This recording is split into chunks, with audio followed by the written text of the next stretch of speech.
Hello everyone, कैसे हैं आप सब। आशा है आप सब काफ़ी अच्छे होंगे। तो आज हम मैथ्स और फिजिक्स से हट के केमिस्ट्री में जा रहे हैं। तो केमिस्ट्री में क्लास 11th का जो फर्स्ट चैप्टर है स्टोइकियोमेट्री, उसमें कुछ इंपॉर्टेंट चीज़ है जैसे कि मोलरिटी है, मोलैलिटी है, नॉर्मेलिटी है, मोल फ्रैक्शन है और भी कुछ है जो कि काफ़ी इंपॉर्टेंट है, जो कि आपको क्लास 11th में as well as class 12th में भी पढ़ाया जाता है और बोर्ड के पेपर्स में भी ये चीज़ आते हैं। तो इस चीज़ को डिस्कस करने के लिए जा रहे हैं हम। पहले इस चीज़ को डिस्कस करेंगे, फिर इस पर कुछ क्वेश्चंस करेंगे, तो ताकि हम अच्छे से इसको समझ सकें। तो इन चीज़ों को समझने के लिए वीडियो को अंत तक देखें, बीच में स्किप ना करें। तो चलिए देखते हैं। तो इसमें कुछ इंपॉर्टेंट चीज़ है। तो सबसे पहला चीज़ हम डिस्कस करने के लिए जा रहे हैं वो है हमारा मोलरिटी, MOLARITY।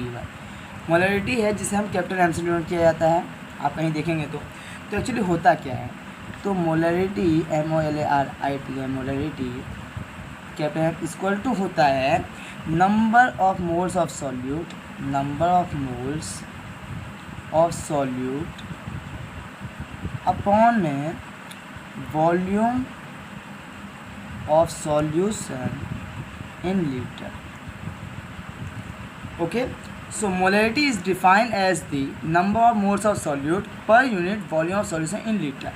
इट्स मीन्स जो भी हमें क्वेश्चंस दे रखा होगा उसमें हम मोल्स निकाल लेंगे और वॉल्यूम हमारे पास गिवन होगा, या फिर जैसे भी क्वेश्चन होगा अभी हम ट्राई करेंगे, देखेंगे कैसे क्वेश्चन दे रखा है, कैसे सॉल्व करते हैं।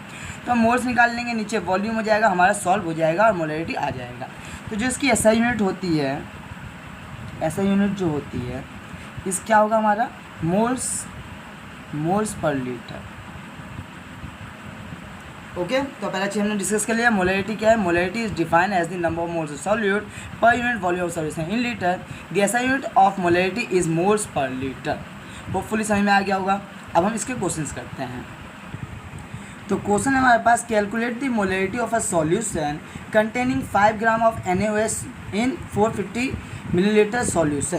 तो इसको हम सॉल्व करेंगे। तो पहले अपने पास दे रखा है 5 ग्राम दे रखा है। ओके, तो हम गिवन मास लिख लेते हैं। हमारा क्या है, गिवन मास हमें दे रखा है 5 ग्राम, ठीक है। और वॉल्यूम जो दे रखा है हमें 450 मिलीलीटर। तो सबसे पहले तो हम जो है वॉल्यूम का हमने क्वेश्चन देखा था कि वॉल्यूम किस में होता था, लीटर में होता था। तो पहले हम वॉल्यूम को जो है मिलीलीटर से लीटर में चेंज कर लेते हैं। तो लीटर में चेंज करने के लिए 1000 से डिवाइड कर देते हैं, यानी कि 450 अपॉन में हमारा 1000 हो जाएगा, ठीक है। काट लेते हैं, चला जाएगा 5 9 45 और जो भी है 5 20, इसे सॉल्व किया जाएगा तुम्हारा 0.45 हो जाएगा, ठीक है। अब हमारे यहाँ पे दे रखा है NaOH सॉल्यूशन है।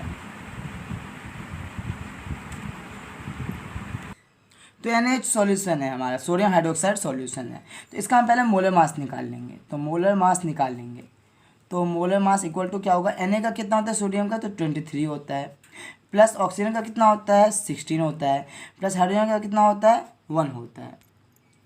तो ये कितना हो जाएगा 24 और ये 40 हो जाएगा, ठीक है। तो अब हमारा काम क्या है, पहले मोल निकाल लेते हैं। तो मोल्स निकालते हैं तो क्या होता है हमारा given mass upon molar mass. तो गिवन मास हमें दे रखा है यहाँ पे 5 ग्राम और मोलर मास हमारा कितना आया 40 आया है, यानी कट जाएगा, यानी कि 1/8 हो जाएगा, ठीक है। एंड देन हम मोलरिटी का फॉर्मूला लगा देंगे। तो मोलरिटी का फॉर्मूला क्या था हमारा नंबर ऑफ मोल्स, यानी कि डायरेक्ट हम लिख लेते हैं मोल्स अपॉन वॉल्यूम कर सकते हैं हम, ठीक है। तो कैपिटल M इक्वल टू मोल हमारा कितना आया 1/8 आया है और वॉल्यूम हमारा कितना था, वॉल्यूम हमारा 0.45 था, ठीक है। तो 0.45 था। तो जब इसे हम सॉल्व करेंगे तो ये 100 ऊपर चला जाएगा, 5 9 45, 5 2 20, 4 2 8, 4 5 20 हो जाएगा, ठीक है। तो हमारा ये सॉल्व होकर के जो आएगा 0.278 आएगा, ठीक है। तो असाइनमेंट क्या हो जाएगा हमारा, तो बेसिकली आंसर जो होगा 0.278 मोल पर लीटर।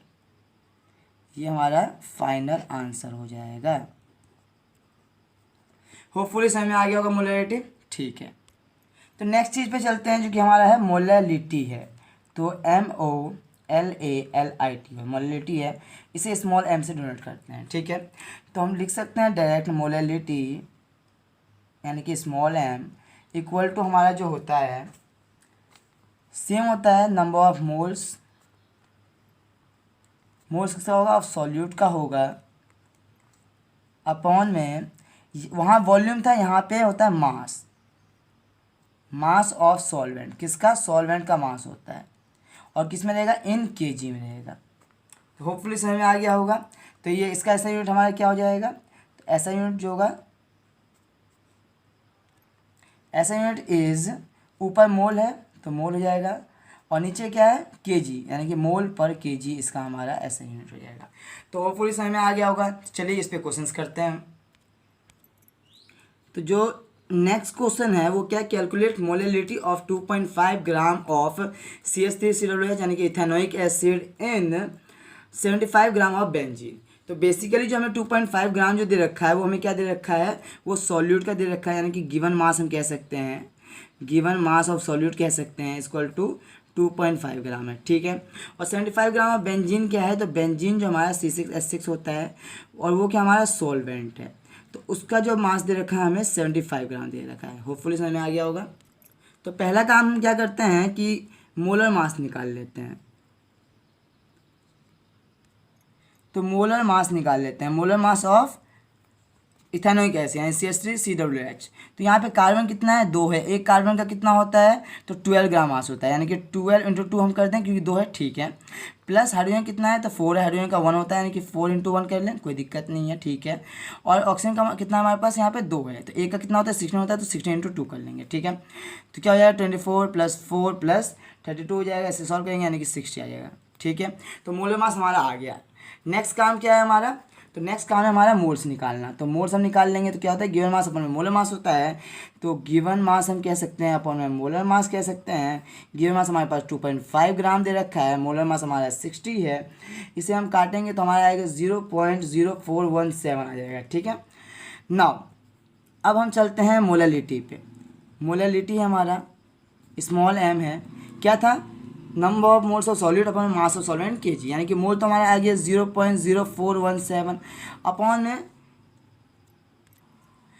क्या है, मास ऑफ सॉल्वेंट केजी, ठीक है। तो हमें जो मास दे रखा है वो 75 ग्राम दे रखा है, तो इसको हम केजी में करेंगे, तो केजी में करने के लिए 1000 से डिवाइड कर देंगे, यानी कि 0.0417 अपॉन में 75 इंटू 1000 हो जाएगा, ये नीचे चला जाएगा, ये 1 2 3 4 हो जाएगा, 3 से 3 सही हो जाएगा, और इसे सॉल्व करके हमारा आ जाएगा 0.556, और क्या होगा हमारा, मोल पर केजी, इसका हमारा आंसर हो जाएगा। तो होपफुली ये क्वेश्चन आपको क्लियर हो गया होगा, ठीक है।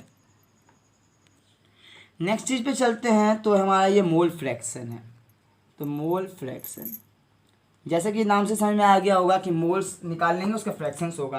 तो बेसिकली ये होता क्या है, तो होता है the ratio of number of moles of a component to the total number of moles of component, ठीक है। लिख लेते हैं, the ratio of number of moles of a component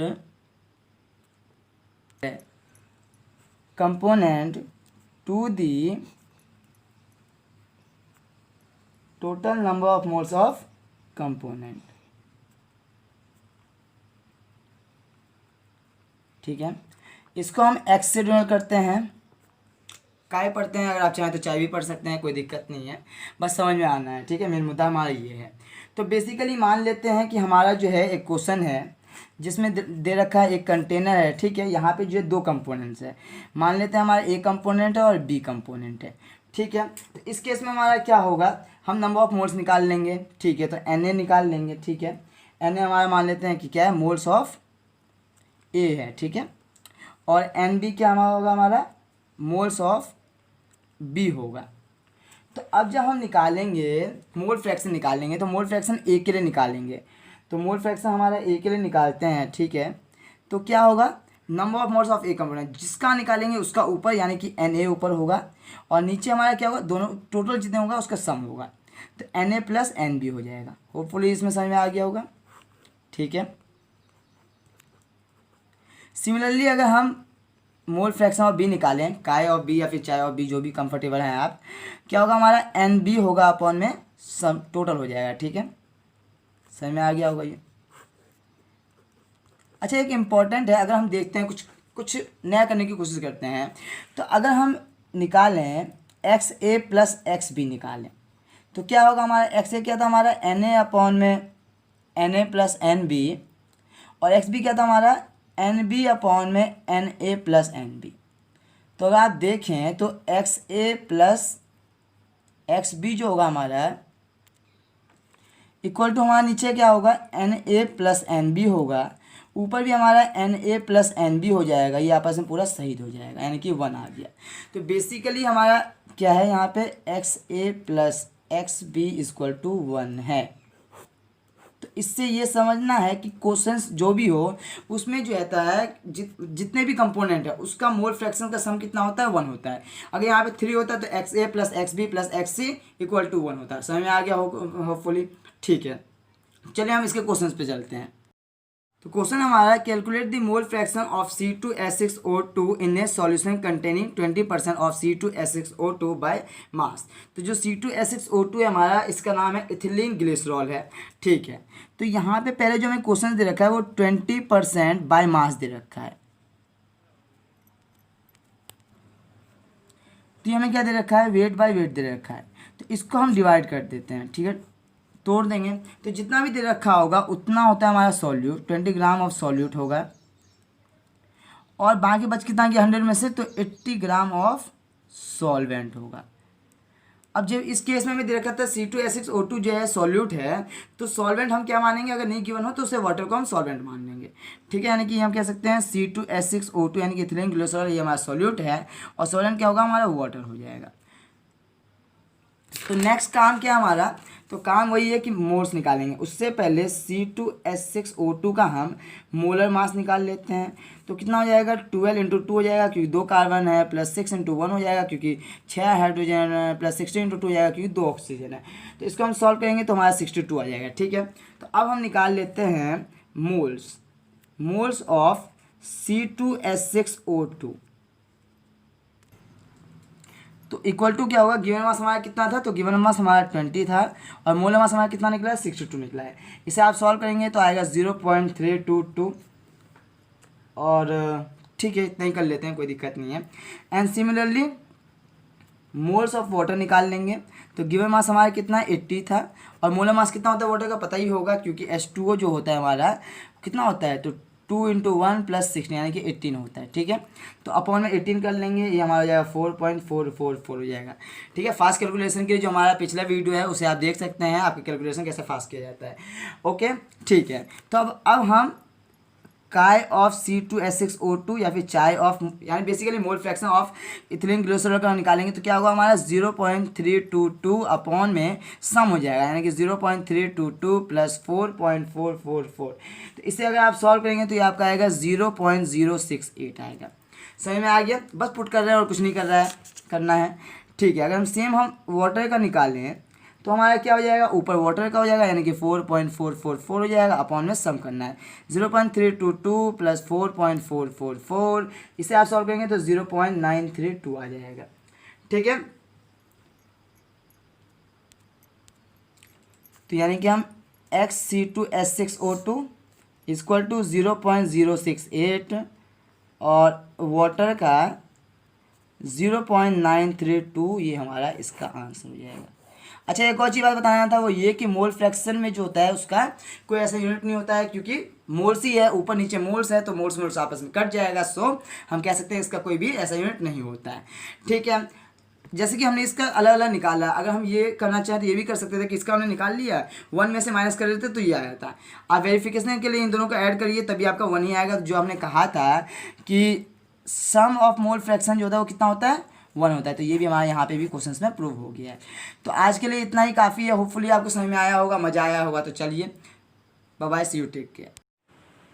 आशा है आप सभी को वीडियो अच्छा लगा होगा। अगर वीडियो अच्छा लगा है तो वीडियो को लाइक करें, चैनल को सब्सक्राइब कर दें और बेल आइकन को भी दबा दें ताकि हमारे लेटेस्ट नोटिफिकेशन आप सभी तक सबसे पहले पहुंच सके। वीडियो को देखने के लिए आप सभी का बहुत बहुत धन्यवाद। और गाइस, आप सबसे यही कहना चाहूँगा कि थोड़ा सा सपोर्ट करो यार, ताकि हम जो है वीडियोज़ को बार बार ला सकें। अभी तो जैसे कि आपसे कहा था ग्रुप ऑफ टीचर्स, तो ग्रुप ऑफ टीचर्स आएंगे, बट अभी थोड़ी सी प्रॉब्लम्स हो रही है, तो हम मैनेज करने की कोशिश कर रहे हैं, बट थोड़ा सा आप लोगों की सपोर्ट बहुत ज़रूरी है। तो ठीक है, बहुत बहुत धन्यवाद आप सभी का।